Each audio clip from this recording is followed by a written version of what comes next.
ప్రార్థన చేసుకొని నేటి ఆరాధనను మనం ప్రారంభించుకుందాం. దయచేసి అందరం కళ్ళు మూసుకుందాం, తలలు వంచుదాం, ప్రార్థనలు ఏకీభవించాలని మనం చేస్తా ఉన్నాం.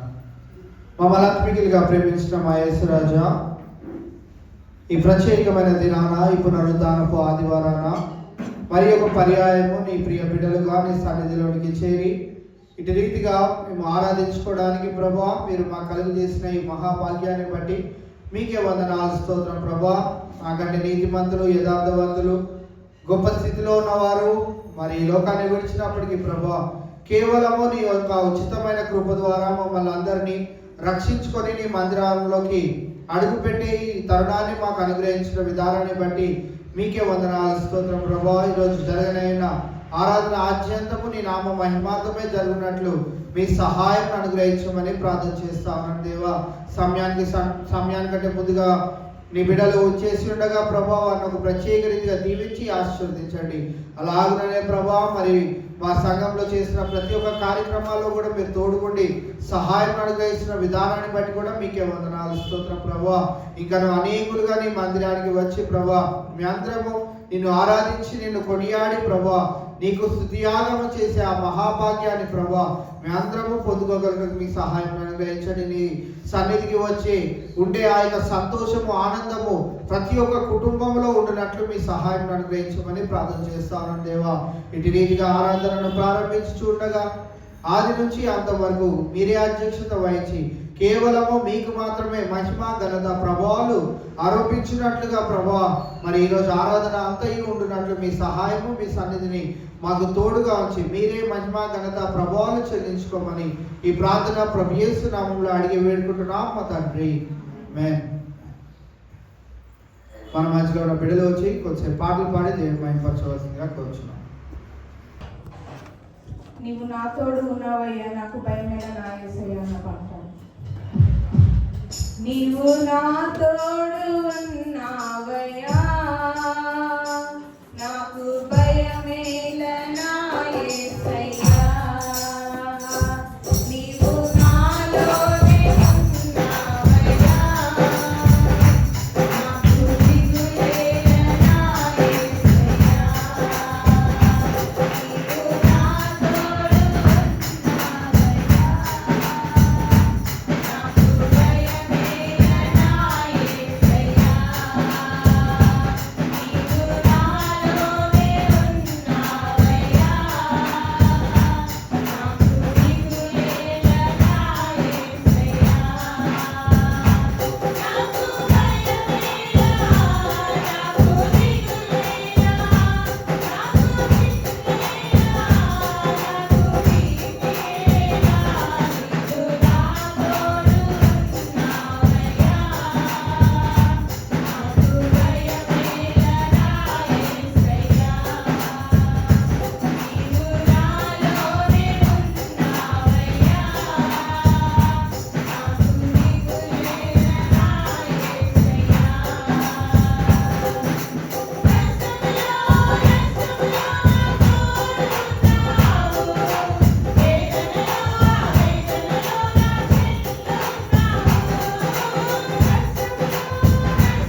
నీటిలో నడుచుచున్నా నా తోడయున్నావు, అగ్నిలో నడుచుచున్నా నాతోనే నడుస్తావు.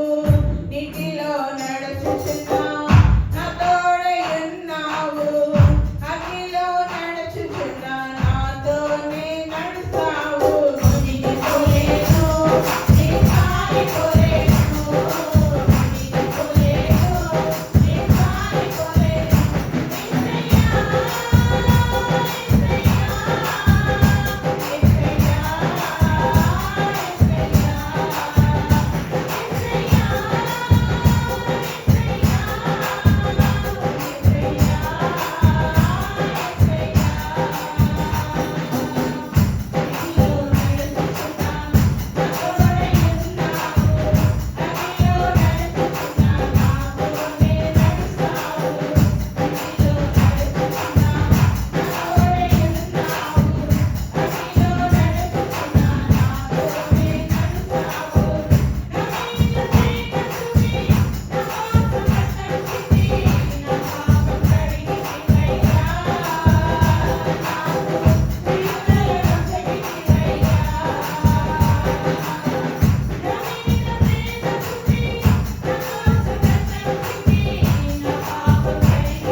యుద్ధము యెహోవాదే, యుద్ధము యెహోవాదే అన్నమాట. యుద్ధము యెహోవాదే, యుద్ధము యెహోవాదే, యుద్ధము యెహోవాదే, యుద్ధము యెహోవాదే, యుద్ధము యెహోవాదే. యుద్ధము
దేవుని మహాకృప వలన మరి దేవుడు వారం అంతట్లో మరి మనల్ని, మన కుటుంబాన్ని, సంఘాన్ని, సంఘ బిడ్డల్ని ఎంతగానో కాసి కాపాడి మరి పునరుద్ధరణ సన్నిధిలో ఆయన నామాన్ని గణపరచడానికి, మహిమపరచడానికి, స్తుతించడానికి, ఆరాధించడానికి మనకి ఇచ్చినటువంటి గొప్ప ధన్యతకై మరి దేవునికి సంఘం తరపున లెక్కలేనటువంటి వందనాలు తెలియజేసుకుంటూ ఉన్నాం. అలాగే మరి సంఘం తరపున ప్రత్యేకమైన వందనాలు మీకు కూడా తెలియజేసుకుంటూ 46వ దావీదు కీర్తన ఉత్తర ప్రచుత్రాలుగా చదువుకుందాం. ప్రేరేపించబడిన వారు మరి మొదటి వచనాన్ని చదివినట్లయితే తర్వాత వచనాలన్నీ కలిపి చదువుకుందాం.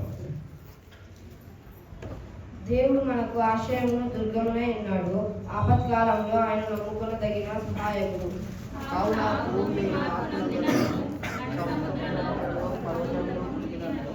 వాటి జలములు ఘోషించుచు నురుగు కట్టినను, ఆ పొంగునకు పర్వతములు కదిలినను మనము భయపడము. ఒక నది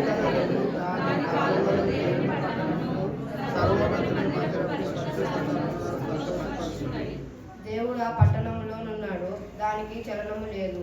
అరుణోదయమున దేవుడు దానికి సహాయము చేయుచున్నాడు.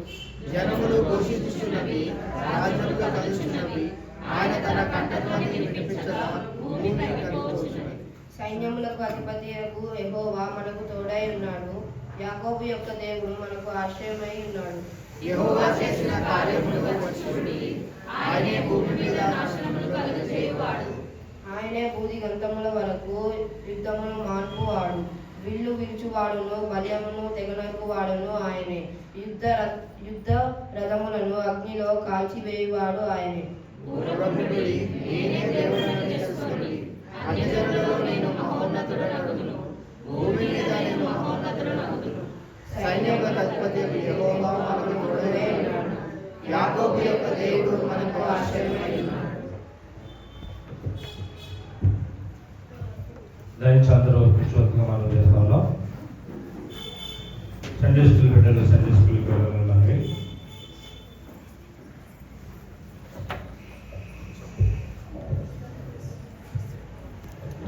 మన మధ్యలో ఒక భాషం కదా వారు చూపిస్తారు. అందరూ కూడా ప్రార్థనాపూర్వక దేవుడికి మాటలు వినాలని దానికి మనం చేస్తా ఉన్నాం.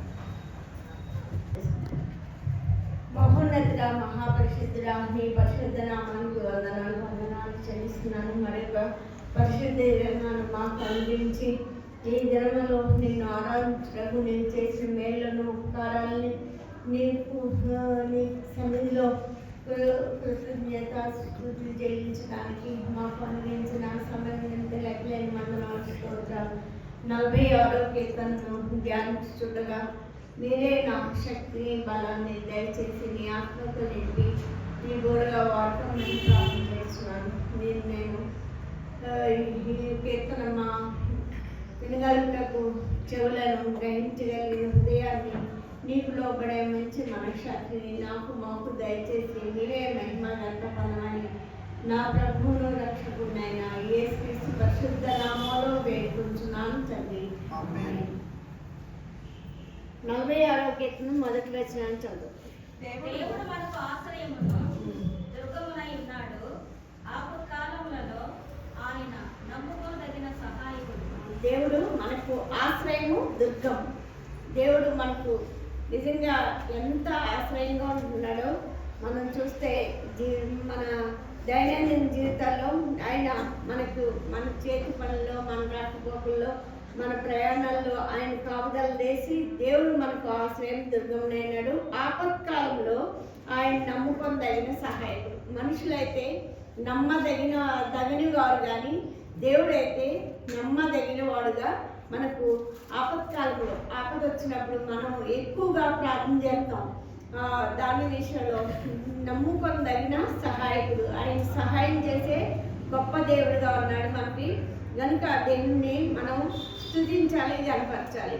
2వ వచనం, కావున భూమి మార్పు నొందినను, నడి సముద్రములలో పర్వతములు మునిగినను, వాటి జలములు ఘోషించుచు నురుగు కట్టినను, ఆ పొంగునకు పర్వతములు గడిలను మనం భయపడము. 2వ సంగతి ఏంటంటే మనం భయపడాల్సిన అవసరం లేదు.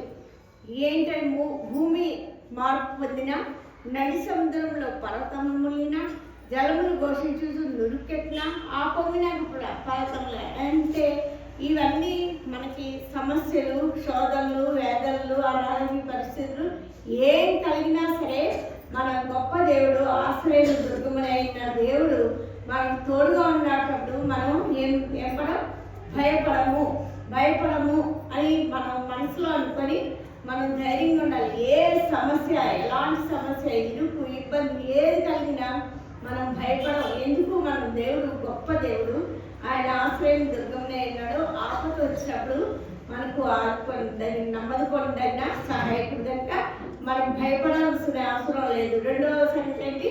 మనం భయపడక్కలేదు. దేవుడు మొదటిది సహాయం చేసే దేవుడుగా ఉన్నాడు. రెండోది మనం భయపడకుండా ధైర్యంగా ఉండడానికి సహాయం చేస్తాడు.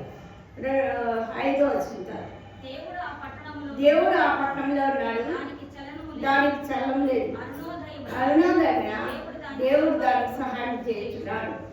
రెండోది 3వ సంగతి ఏంటంటే దేవుడు ఆ పట్టణంలో ఉన్నాడు. ఆ పట్టణంలో కానీ, ఆ వ్యక్తిలో కానీ, ఆ కుటుంబంలో కానీ, ఆ సంఘంలో కానీ, ఆ దేశంలో కానీ, ప్రపంచంలో కానీ, లోకంలో కానీ దేవుడు ఉన్న చోట ఏముండదు, చల్లం ఉండదు, భయపడదు. దేనికి అయ్యో ఏమి ఒక రోగం వచ్చిందంటే, ఒక సమస్య వచ్చిందంటే తల్లు ఢిల్లిపోతాం మనం మనుషులు. కానీ దేవుడు ఆ పట్టణంలో ఉన్నాడు కనుక మనకి ఆపత్కాలంలో సహాయం చేసే దేవుడు.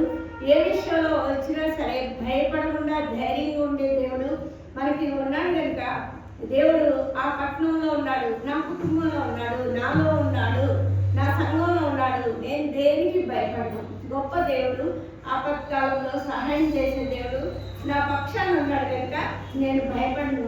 ఆ పట్టణంలో ఉన్నాడు కనుక దానికి చలం లేదు. అరుణోదయం దేవుడు సహాయం చేస్తున్నాడు. అరుణోదయం అంటే ఉదయకాల సమయంలో దేవుడిని మనం అడిగినప్పుడు దేవుడు మనకు సహాయకుడు, నమ్ముకొనదగిన సహాయకుడుగా మనకుండి సహాయం చేస్తున్న దేవుడు. 3వ సంగతి ఏంటి? దేవుడు మన కుటుంబంలో, పట్టణంలో, మన సంఘంలో, మన వ్యక్తిగత జీవితంలో దేవుడు ఉన్నప్పుడు ఆయన రోజంగా మనకు సహాయం చేసే దేవుడుగా ఉన్నాడు కనుక ఒకటి మనకు ఆపత్కాలంలో సహాయకుడుగా ఉన్నాడు. రెండోది మనకి ఏ సమస్య వచ్చినా భయపడకుండా ధైర్యంగా ఉండేటట్టు ఉన్నాడు. 3వ సంగతి దేవుడు సహాయం చేసే దేవుడుగా ఉన్నాడు కనుక మనం దేవుని స్తుతించాలి, కనపరచాలి. 7వ సైన్యముల అధిపతియగు యెహోవా మనకు తోడై ఉన్నాడు, యాకోబు యొక్క దేవుడు మన ఆశ్రయమైనాడు. ఇదే వచనాన్ని ఆఖరి 11వ వచనంలో ఇచ్చారు. సైన్యముల అధిపతియగు యెహోవా మనకు తోడై ఉన్నాడు, యాకోబు యొక్క దేవుడు మనకు ఆశ్రయమైనాడు. 2 సార్లు ఒకే మాట చెప్పాడు అంటే మనం గుర్తించాల్సిన దేవుడు. ఈవేళ 3 పాటలు ఏంటి? మొదటి పాట వచ్చిన చెప్తారు, నీవు నా తోడే ఉన్నావు. మనం ఏమనుకోవాలంటే దేవుడు నా తోడే అన్నాడు. పాట ద్వారా దేవుడు మహిమపరచాలి. 2వ పాట యుద్ధము యెహోవా. 3వ పాట నీటిలో నడుస్తున్నా, అగ్నిలో పడ్డా, ఎక్కడ ఉన్నా సరే దేవుడు తోడుగా ఉంటాడు. ఆ 3 పాటల ద్వారా కూడా దేవుడు మహిమపరచబడుతున్నాడు. ఆ పాటలు ఈ కీర్తనకు అనుగుణంగానే సుమని తీసుకుంటూ ఉంటారు కనుక ఆ పాటలు కూడా మన జీవితంలో అన్వయించుకొని మనకు తోడైన దేవుడు, మనకు సహాయం చేసే దేవుడు, మనకు ఆశ్రయం ఉన్న దేవుడు, గొప్ప దేవుడు మనతో ఉంటాడు. నేను ఏ సమస్య వచ్చినా సరే, అనారోగ్యం వచ్చినా సరే నేను భయపడినా దేవతో మనం ఉండాలి కనుక మనకు 4వ సంగతి మనకు తోడైన దేవుడు. రెండోది ఆశ్రయమైన దేవుడికి మనం స్తుతి చెల్లించాలి. 8వ యెహోవా చేసిన కార్యములు వచ్చుతుంది, ఆయనే భూమి మీద నాశనం కలిగేవాడు. తర్వాత యుద్ధములు మానుకోడు, విల్లు వరచువాడు, బల్లెము తెగనడుపువాడు ఆయనే. యుద్ధం రాజులను అగ్నిలో కాల్చేవాడు ఆయనే. ప్రతి సంగతి ఆయనే. దేవుడే చూసుకుంటాడు అన్న మనం ధైర్యాన్ని ఉంచుకుంటే మనం ఎంతో ఏ విషయంలో భయపడం, ధైర్యంగా ఉంటాం. ఆయనే విలువిచ్చేది, ఆయనే బలం తగినట్టేది, ఆయనే చేస్తాడు కనుక ఏ చేసినా ఆయనే చేస్తాడు. మన జీవితంలో ఏ మేలు జరగాలన్నా, కీడు జరగాలన్నా, కీడు వెంట మేలు దాచిపెట్టిన దేవుడు మనకి ఒక కీడు సంభవిస్తుందంటే దేవుడు మనల్ని పరీక్షిస్తున్నాడు. అనారోగ్య సమస్య వచ్చిందంటే దేవుడు ఈ దీనిలో మనల్ని పరీక్షిస్తున్నాడు అనుకొని యోగులాగా ఆ శోధనను జయించినప్పుడు మనం ధన్యులు అవుతాం. కనుక ప్రతి చేసేది దేవుడే అని, సమస్తము పని చేసేది దేవుడే అని మనం నిరీక్షణతో ధైర్యంగా ఉండాలి. 10వ వచనంలో మాట్లాడుతున్నాడు, ఓరకుండిని నేనే దేవుడిని అని తెలుసుకోండి. అన్ని జనులలో నేను మహోన్నతులను, భూమి మీద నేను మహోన్నతి. ఓరుకుండండి. మీరు ఏ సమస్యకి, ఏ సోదరులకి, ఏదైనా సరే ఓరుకుండండి. అంటే స్టిల్ అలా ఉండిపోవాలంటే మౌనంగా ఉండాలి. మౌనంగా ఉన్నప్పుడు దేవుడే సమస్త కార్యాలని చక్కగా మనకు అనుగుణంగా చేసే గొప్ప దేవుడు ఉన్నాడు కనుక ఊరుకుని మనం దేవుడిని, నిజమైన దేవుడిని, నేనే దేవుడిని అని తెలుసుకున్నప్పుడు అన్ని జనులు మనం చూసే అన్ని జనులు కూడా మా దేవుడు ఎవరు అనుకుంటాడు?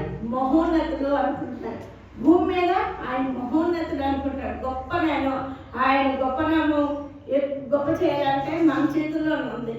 మన క్రియల ద్వారా, మాటల ద్వారా ఇతరులను ధైర్యపరచడం, ఇతరుల్ని దేవుళ్ళలోకి నడిపించడం, దేవుడు గొప్పతనాన్ని చాటిచెప్పుకోవాలంగా ఉన్నప్పుడు మన మాటలు ఎక్కడ నిరుత్సాహంగా ఏది అయ్యో ఏదో జరిగిందంటే అయ్యో బాబా ఇంకా వాళ్ళు ప్రగతిసేవారు కాక ధైర్యపరచడం, మనం ధైర్యపరచడం కూడా నేర్చుకుని మనం దేవుడిని మహోన్నతుడు అని మనం అన్ని జనుల్లో కానీ భూమి మీద కానీ దేవుడిని మహోన్నతుడిగా చేయాలి.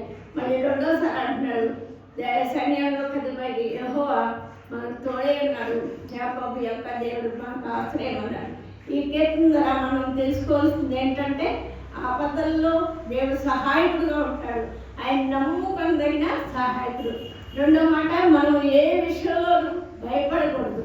మూడోది, దేవుడు ఉదయకాలంలో సహాయం చేసే దేవుడుగా ఉన్నాడు కనుక మనం భయపడకూడదు.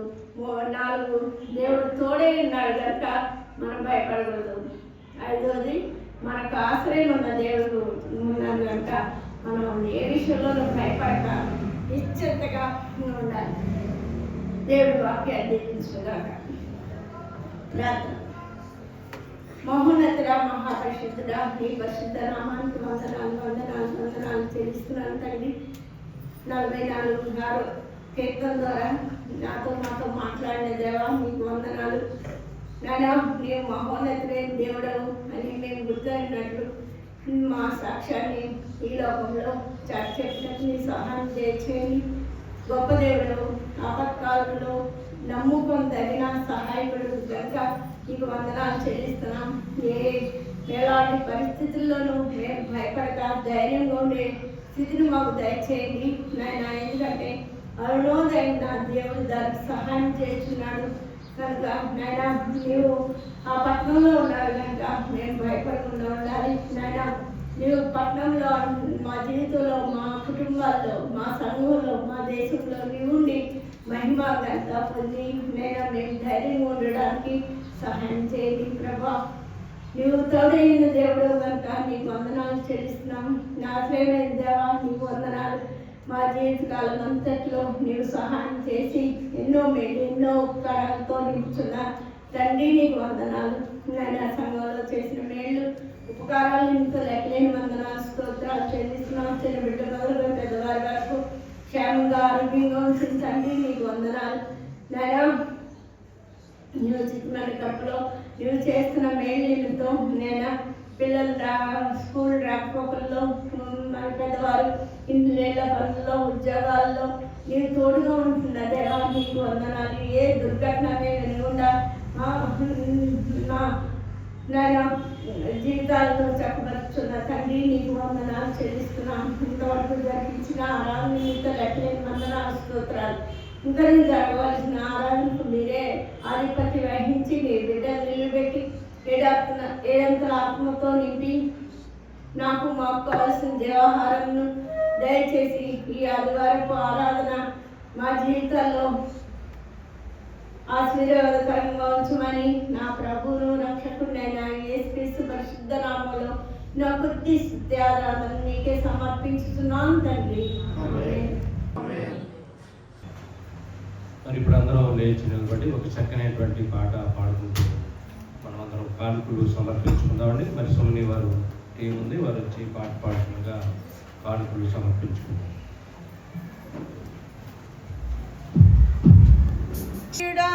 యేసు ప్రాణనాథుడా రావయ్యా,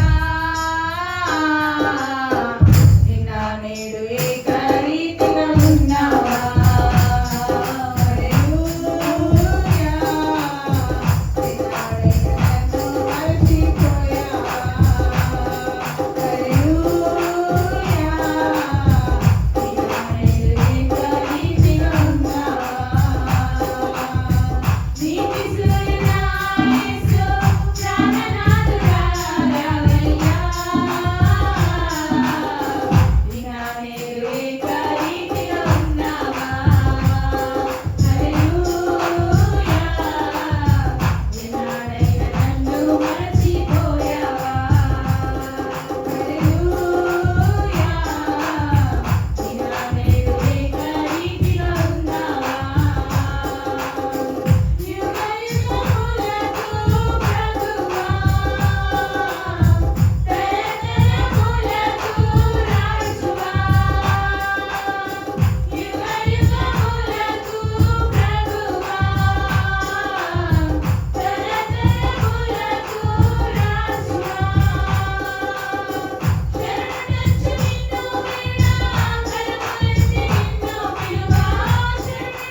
కానుకల నిమిత్తం ప్రార్థించుకుందాం.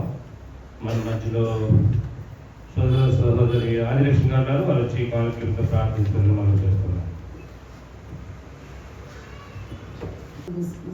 మహాగంగా మహోన్నతుడ సర్వోన్నతుడ సర్వాధికారి గతించిన పునరుత్థాన దినము నుండి ప్రభా నాయన ఈ పునరుత్థాన దినం వరకు ప్రభా ఈ బంగారు రెక్కల చాటున ప్రభా నన్ను మమ్మల్ని మా సంఘాన్ని కాచి కాపాడి భద్రపరిచి ప్రభా ఈ అత్యున్నతమైన కృప చేత నాయన ఈ విధంగా కూడి నాయన ఈ సన్నిధిలో స్తుతించి ఆరాధించి కొనియాడుకోవడానికి ఇచ్చిన సమయాన్ని బట్టి మంత్రిగాన్ని కోట్ల స్తోత్రాలు స్తుతులు వందనాలు చెల్లించుకుంటున్నాను ప్రభా నాయన వచ్చిన వారిని బట్టి వందనాలు ప్రభా రానైన వారిని నాయన చిత్తానుసరంగా త్వరలో తోడికి రమ్మని అడుగుతున్నాను ప్రభా నాయన అయా ఎత్తబడిన నాయన మరి కానుకల నిమిత్తం నీ సన్నిధానంలో ప్రార్థిస్తున్నాను ప్రభా అయా నాయన ఉన్నదానికంటే అత్యధికంగా ఇచ్చి ప్రభా యేసయ్య నీ సన్నిధిలో స్తుతులు చెల్లించమన్నావు తండ్రి నాయన అయా మా ఒక్కొక్కరికి కూడా ప్రభా నీ పరిచయ నిమిత్తము తండ్రి అయా నీ సేవ నిమిత్తము తండ్రి నాయన ఇచ్చిన కానుకలు దీవించమని ఆశ్రయించమని ప్రభా మరి ఎక్కువగా నీకు ఇచ్చులాగిన మమ్మల్ని అందరినీ కూడా ప్రభా మా హస్తాలు కష్టపడుతున్న కష్టార్జితాన్ని ప్రభా గొప్పదంతులుగా అవదంతులుగా నూరంతులుగా ఫలింప చేయమని తండ్రి నాయన ఇచ్చిన ప్రతి ఒక్కరిని కూడా మీరు జ్ఞాపకం చేసుకుని ప్రభా వారి యొక్క ప్రతి ఒక్క అవసరతను కూడా నాయన నజరేయుడైన యేసు నామంలో నీ మహిమలో తీర్చమని అడుగుతున్నాను ప్రభా ఇగో నీ సేవకులు నీ శిరస్సు వరకు పరిచి ప్రభా మాకు ఏ ఒక్క వాక్యం అయితే అవసరమో తండ్రి ఏ బిడ్డ ఏ మాట చేత ఆదరింపబడుతుందో ఆదరణ పొందుతుందో తండ్రి నాయన కావలసిన వాక్యం అందించుటకు ప్రభు ఆత్మతో నింపి ప్రభా అయా నీవే మాట్లాడి కృప చూపించమని అయా ఇంతవరకు నడిపించిందేవా ఇక ముందు కూడా ఈ మీటింగ్ ప్రభు చేయడానికి నడిపించే సమస్త మహిమా ఘనత ప్రభావాలు మీరే ఆరోపించుకోమని మా ప్రభుని ప్రియకుమారుడు యేసుక్రీస్తు నామములో ఈ చిన్ని ప్రార్థనా స్తుతి ఆరాధన అడిగి వేడుకొంచు ప్రార్థిస్తున్నాను తండ్రి ఆమేన్. అందరూ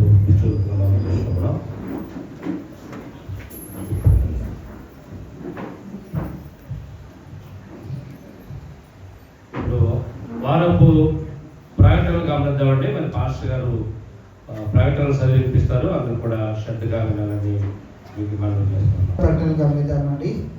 ఇది నా 3వ ఆదివారం కావున మరి బ్రదర్ సత్యానంద గారి గృహంలో మరి 7వ నెలలోని కూడిక జరగనే ఉన్నది.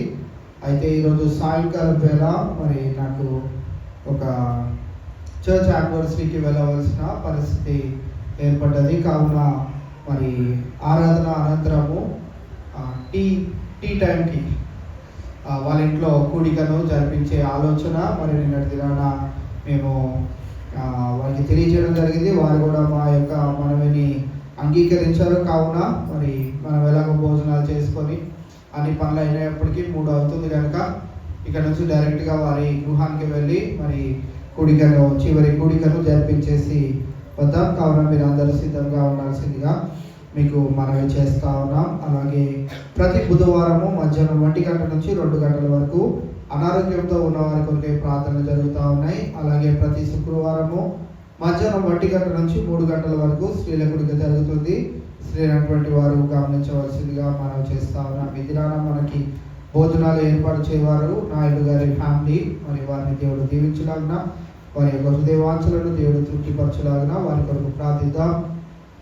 అలాగే వచ్చే వారంన బ్రదర్ శ్రీనివాస్ నిరీక్షణ గారు మరి వారి యొక్క ట్విన్స్ ఇద్దరు సాటర్డే రోజున మరి వారి ఫస్ట్ బర్త్డే కావున వారు మరి 26వ తారీఖున భోజనం పెట్టుకోవాలని ఆలోచన కలిగి ఉన్నారు కనుక సంఘం అంతా కూడా రీతిగా సిద్ధపడి రావాల్సిందిగా మీకు ప్రేమపూర్వకంగా తెలియజేస్తా ఉన్నా. ప్రేయర్ రిక్వెస్ట్ గమనించండి.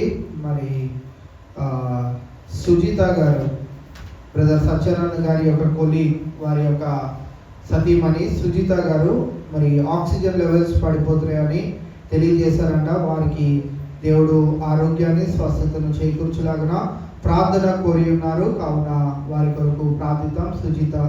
సిస్టర్ సుజిత గురించి ప్రార్థన చేద్దాం. అలాగే బ్రదర్ పవన్ మరి నిశాంత్ అన్న వాళ్ళ కజిన్ బ్రదర్ మరి వీరు కూడా బ్రెయిన్లో ప్రాబ్లంతో బాధపడతా ఉన్నారు. రేపటి దినాన స్కానింగ్ వెనస్డే 22న స్కానింగ్ తీస్తామని డాక్టర్స్ తెలియజేశారట. స్కానింగ్ రిపోర్ట్స్ అన్నీ కూడా నార్మల్ వచ్చేలాగా దేవుని మహిమార్థమై ఆ బిడ్డ సాక్షిగా నిలిచి ఉంటున్నట్లుగా బ్రదర్ పవన్ గారి గురించి కూడా ప్రార్థనలో జ్ఞాపకం చేసుకోవాల్సిందిగా మీకు మనవి చేస్తా ఉన్నాం. అలాగే ఈ వాతావరణ మార్పుల వలన మరి జ్వరాలు దగ్గులు జలుబులతో బాధపడుతున్న బిడ్డల గురించి కూడా జ్ఞాపకం చేసుకోండి.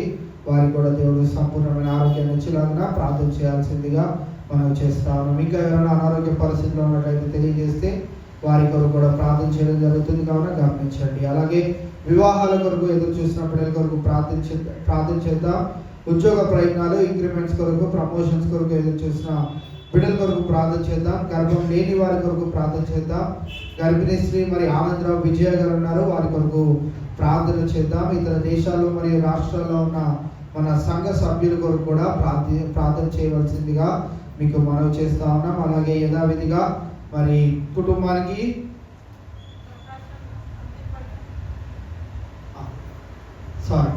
అలాగే గడిచిన వారంలో మరి ప్రకాష్ అనిత గారు ప్రకాష్ గారు భుజం నొప్పితో అనేక దినాలుగా బాధపడుతూ ఉన్నారు.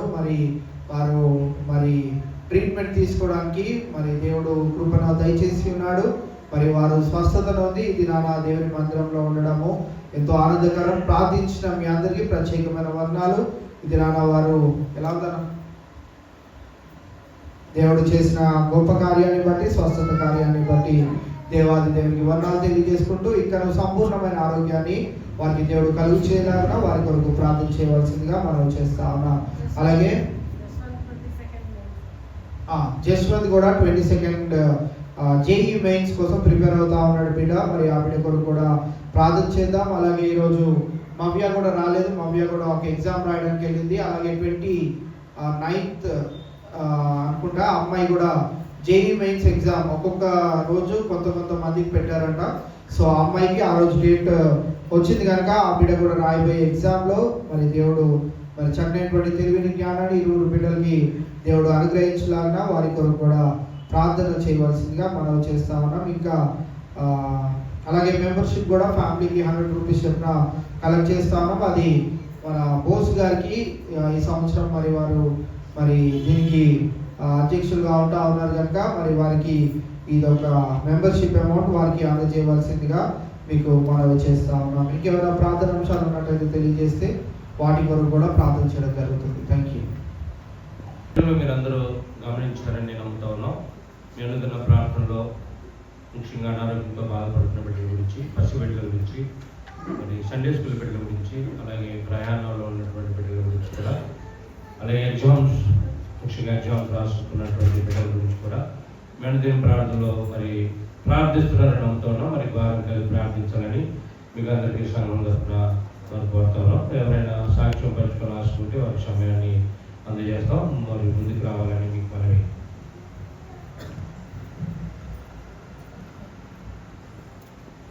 మీకు అందరికీ వందనాలండి.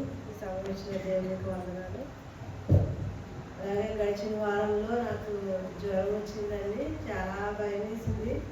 2 రోజులు అయితే లెగలేదు నేను. అలాగే దేవుడిని ప్రార్థన చేసుకున్నాను.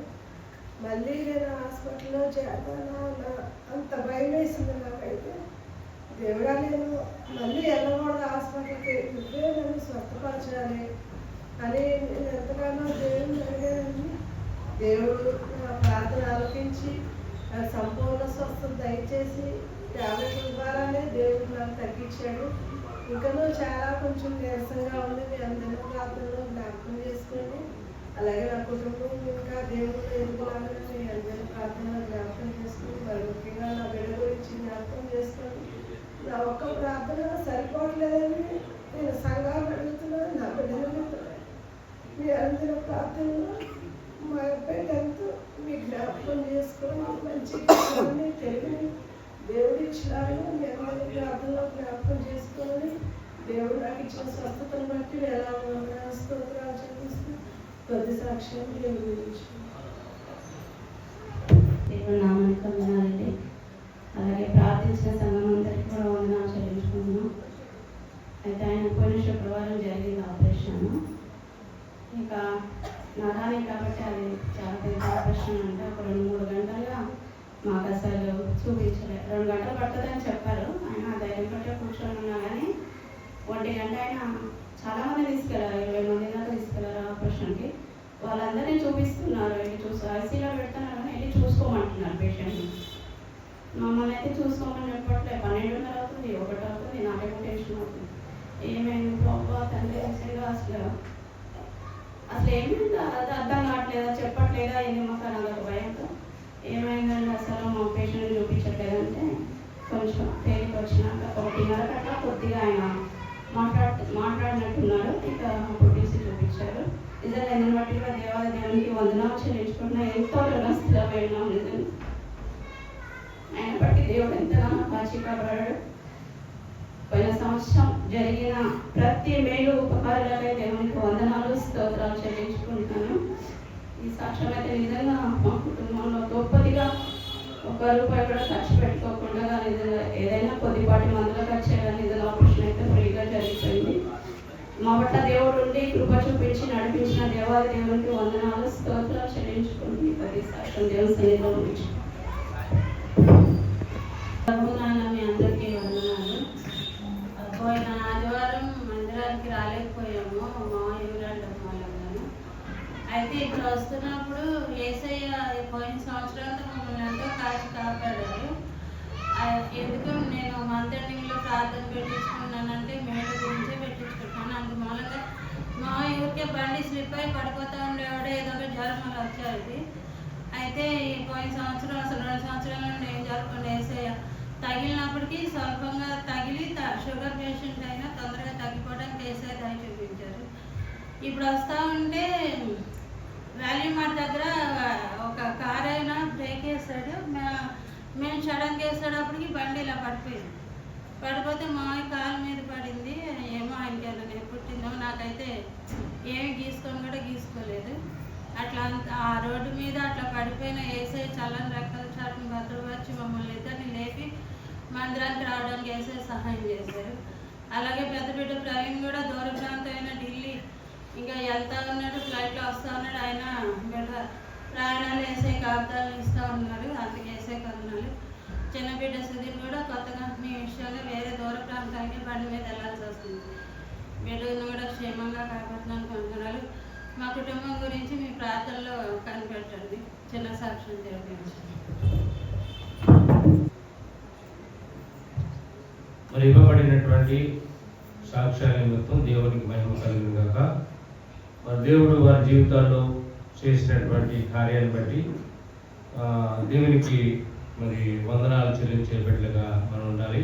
చేసిన మరి వారి అనారోగ్యంలో కానీ లేదా వారి ఆత్మలో మరి ఆపరేషన్ విషయంలో కూడా దేవుడు మరి తన రెక్కల చాటును భద్రపరిచి తన బిడ్డలుగా మరి స్వీకరించారు. కాబట్టి స్వస్థత కార్యాలు చేసి దేవుని సన్నిధిలో మరి ఆనందంతో మనందరం కూడా ఆయన స్తుతించే భాగ్యం మనకి, మన సంఘానికి, మన కుటుంబానికి దయచేసిన దేవుడికి హల్లెలూయా చెప్తాం. హల్లెలూయా, హల్లెలూయా, హల్లెలూయా. మరి కందుకూరు పట్టణంలో అయ్యగారు ఆయన ఇప్పుడే అంటే మీ సాక్ష్యాలు చెప్పిన తర్వాత ఆయన కూడా చెప్పాలని ఆశతో ఉన్నారు. ఆయన వారికి తెలిసినటువంటి కుటుంబంలో అమ్మ నాన్న లేనటువంటి బిడ్డని ఒక అమ్మ నాన్న పెంచుకుంటా ఉన్నారు. ఆ అమ్మాయికి 16 సంవత్సరాలు. కీర్తన అమ్మాయి పేరు. కడుపులో మరి 3 కిలోల గడ్డ ఉందని తెలిపారు. మరి డాక్టర్లు ఆపరేషన్ చేసినప్పుడు దాని పేగులు చుట్టూ అలిగిపోవడం వల్ల వారు తీలేని పరిస్థితిలో తీసి మళ్ళీ అందులోనే వేసి కొట్టడం జరిగిందని చెప్తూ ఉన్నారు. చాలా ప్రమాదకరమైనటువంటి విషయం అది. ఏమైనప్పటికీ దేవుడు అటువంటి గడ్డలను కూడా మార్పే దేవుడు, మన దేవుడు స్వస్థపరిచే దేవుడు. కాబట్టి మరి మీ అనుదిన ప్రార్థనలో కీర్తన అనే అమ్మాయి పేరు డైరీలో కూడా రాసినట్లయితే సంఘంగా మీరు అందరూ ప్రార్థించండి. ప్రార్థించినప్పుడు దేవుడు తప్పగా స్వస్థపరిచాడు అమ్మాయిని. మరి బిడ్డ యవన బిడ్డ, అలాగే తల్లిదండ్రులు లేని బిడ్డ, పెంచుకున్నటువంటి బిడ్డ. కాబట్టి అది మనందరి బాధ్యత. కాబట్టి మీరు అనుదిన ప్రార్థనలో రోజు ప్రార్థించాలని మీకు అందరికీ సంఘం తరపున మనవి చేస్తాము. ఇప్పుడు ప్రాముఖ్యమైన అంశంలోకి మనం వెళ్ళబోతా ఉన్నాం. మనందరం లేచి నిలబడి దేవుని నామాన్ని కనపరుస్తూ, ఆయన నామాన్ని మహిమపరుస్తూ, దేవుని యొక్క వెలుగుని మన మధ్యలోకి వచ్చేలాగా ప్రతి ఒక్కరూ కూడా ఏకాత్మతో మనం అందరం పేరెంట్ వర్షిప్ జరిపించుకుందాం. మన మధ్యలో మరి చాలా రోజుల నుంచి వారు ఊరు వెళ్ళారు. వారు మన మధ్యలో విశాంతి గారు, రాణి గారు, వారి చిన్న కుమార్తె కూడా మరి వారు క్షేమంగా మన మధ్యలోకి రావడం ఎంతో సంతోషంగా కాబట్టి వారి పేరు రోజులు జరిపిస్తారు. అందరూ కూడా వారితో ఏకీపించి మనం అందరం కూడా వారి సహకరించేద్దామని మనం చేస్తూ ప్రభు చిత్రం చెప్పిన జానవరి గారికి ఈ సమయాన్ని అందజేస్తా ఉన్నాం. ముందుగా మా కుటుంబం తరపున అందరికీ నూతన శుభాకాంక్షలు చెప్పే అవకాశం దక్కలేదు. ఈ వాక్యాన్ని సిద్ధపరచుకుంటూ మనం కాసేపు ఆరాధించుకున్న దేవాదేవులు అందరికి తెలిసిన బాధ అతి పరిశుద్ధుడు అనే ఒక పాట. అతి పరిశుద్ధుడా స్తుతి నైవేద్యము నీకే అర్పించి కీర్తింతును. అతి పరిశుద్ధుడా స్తుతి నైవేద్యము నీకే అర్పించి కీర్తింతును. నీవు నా పక్షమై నన్ను దీవించగా, నీవు నా తోడువై నన్ను నడిపించగా, నీవు నా పక్షమై నన్ను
ఆరాధనకు యోగ్యుడమైన మా దేవ, ఆరాధనకు కర్తవైన మా తండ్రి, 10,000లో అతి సుందరుడమైన మా దేవ, మాకు తోడుగా, మాకు ఆశ్రయంగా రక్షించుతాము. ఈ పరిశుద్ధ దినాన మరి ఒక పర్యాయము నీ సముఖంలోనికి మేమందరము చేరగలుగుతాం. ఇంతవరకు ప్రభా మా మనసు, మా ఆత్మ నీ వైపు కేంద్రీకరించడానికి ప్రభా మీరు చూపెట్టిన కృపకై మీకే వందనాలు, స్తోత్రం ప్రభా. సాక్ష్యాల ద్వారా నీవు మహిమ పొందుకున్న దేవా, మీకే వందనాలు, స్తోత్రం ప్రభా.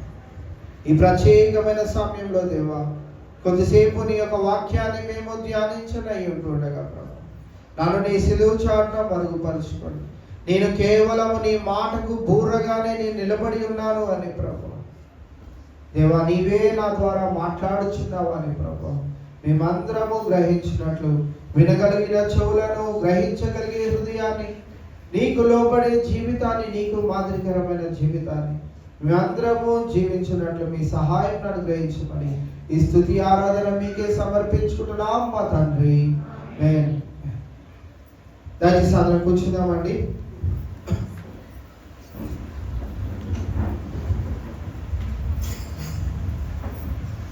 దినాల మరి ఒక పర్యాయము యూదా పత్రికల నుంచి 5 నుంచి 7 వచనాల వరకు చదువుకొని ధ్యానించుకుందాం. ఈ సంగతులన్నీ మీరు ముందటనే ఎరిగి ఉన్నను, నేను మీకు జ్ఞాపకము చేయగోరుచున్నదేమనగా, ప్రభువు ఐగుప్తులో నుండి ప్రజలను రక్షించునను, వారిలో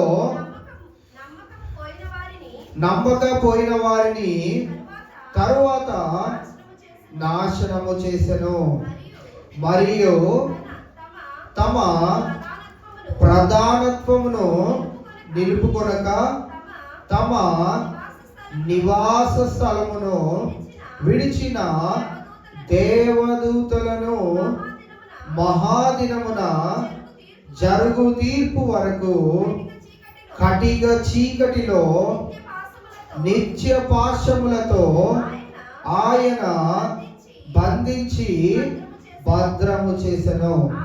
ఆ ప్రకారముగానే సొదొమ గొమొర్రాలను వాటి చుట్టూ పట్లనున్న పట్టణములను వీరి వలనే వ్యభిచారము చేయుచు పరశరీరానుసారులైనందున నిత్య అగ్ని దండన అనుభవించుచు దృష్టాంతముగా ఉంచబడెను.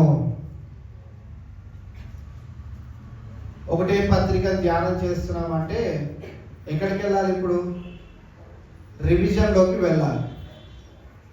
మొట్టమొదటి ఆదివారము మొదటి 2 వచనాలను జ్ఞాపకం చేసుకోనున్నాం. తండ్రి అయిన దేవుడు మనల్ని ప్రేమించి తన కుమారుడైన యేసుక్రీస్తు యందు భద్రపరిచి పిలువబడిన వారికి పత్రిక అనగా దానంతటికి ఒకే ఒక పదం ఏంటిదనంటే రక్షణ పొందుకున్న విశ్వాసులైన వారందరికీ ఒక పత్రిక రాస్తా ఉన్నాడు. ఈ పత్రికలో ముఖ్య ఉద్దేశం ఏంటిది? అబద్ధ బోధకులు, అబద్ధ ప్రవక్తలు ఉన్నారు, మీరు జాగ్రత్త. నేను వారి కొరకు ఏం చేస్తున్నాను? పోరాడుతున్నాను. 3-4 వచనాలు పోరాడుతున్నాను. రక్షింపబడిన మీరు కూడా ఏం చేయాలి? పోరాడాలి. 3-4 వచనాల్లో ఆ విషయాన్ని మనము కనుగొనడం జరిగింది. 3వ వచనంలో చూసాం కదా, మీరు పోరాడవలనని మిమ్మల్ని వేడుకొనుచు ఈ పత్రికను రాస్తున్నాను. మీకు తెలియక కాదు, కానీ మీరు పోరాడవలసిన బాధ్యత ఉన్నది అని మీకు తెలియజేస్తున్నానని. 4వ వచనంలో మనం చూసినట్లయితే ఆ అబద్ధ బోధకులు ఎక్కడున్నారట?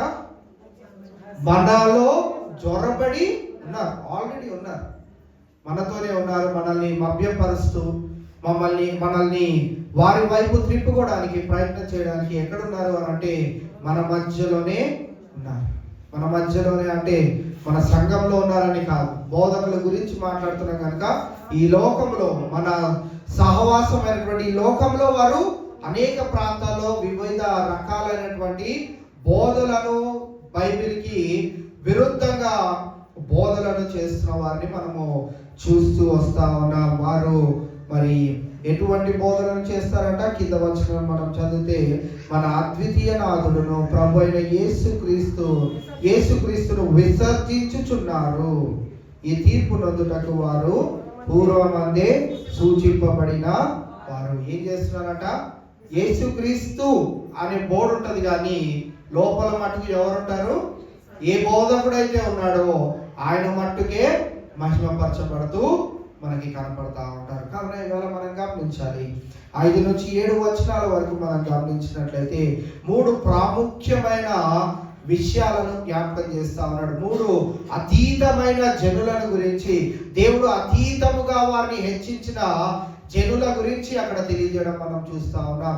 మొట్టమొదటిగా 5వ వచనంలో మనం ఎవరిని చూస్తా ఉన్నాం అంటే ఇశ్రాయేలు జనాంగాన్ని చూస్తా ఉన్నాం.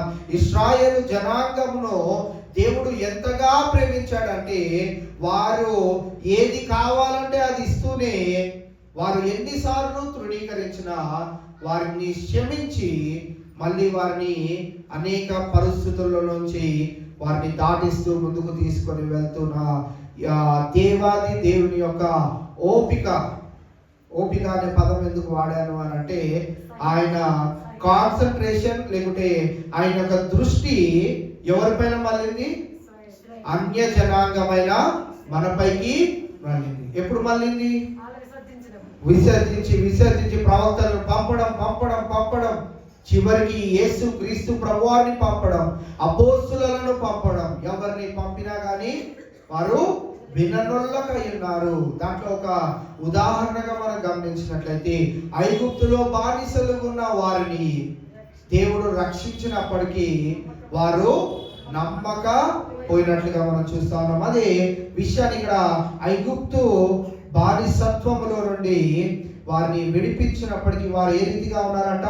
వారిలో నమ్మకపోయిన వారిని తర్వాత నాశనము చేసెను.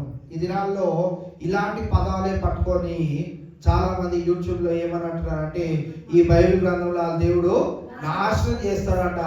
దేవుడు అన్నవాడు నాశనం చేస్తాడా అసలు అని అంటారు. దేవుడు అన్నవాడు అసలు పాతాళంలోనికి నిన్ను త్రొక్కి వేస్తానని అంటాడా?